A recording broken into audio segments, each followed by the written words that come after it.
Hi players, welcome back to the Average Sports Guy studio. This week we're going to focus on the big news in the sporting world, and that is the sacking of Manchester United manager Erik Ten Haag following his side's 2-1 defeat to West Ham in the Premier League last weekend. United are now sitting 14th on the log with only 2 wins out of 9 matches. So Ten Haag joined United in April 2022, and it was a rocky start for the Dutchman. He lost his first 2 matches and also becoming the first manager since 1921 to achieve that feat. Although he did recover well, and United ended up 3rd on the log that season. They got to the final of the FA Cup, and they also won the EFL Cup, which is the Carabao Cup.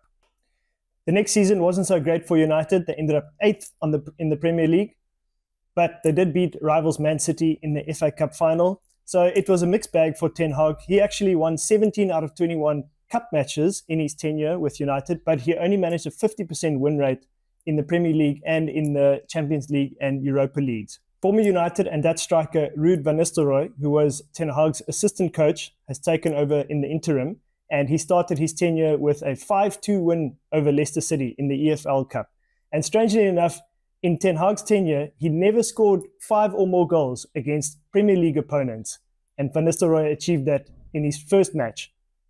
The replacement is Ruben Amorim, the current coach of Sporting CP in Portugal. Sporting won the league last year. They only lost 2 matches, and this year they are currently unbeaten. 9 wins from 9 in the league, and they're unbeaten in the Champions League as well, with 2 wins and 1 draw. United are set to pay a €10 million release clause to Sporting and an additional €1 million to relax the 30-day notice period and get Amorim to the club. Amorim's last match for Sporting will be on the 10th of November, when he will come to Old Trafford to familiarise himself with the club during the international window, and is set to make his first appearance against Ipswich Town on the 24th of November. Let's wait to see what happens, because it's a tough time being a Man United supporter right now. Looking forward to the weekend. The Premier League culminates with Chelsea travelling to Old Trafford to take on United under new management.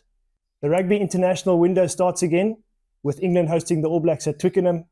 There's F1 in Brazil, MotoGP in Malaysia, and the quarterfinals of the Carling Knockout. So players, bring your bets, and the sport will take care of the rest.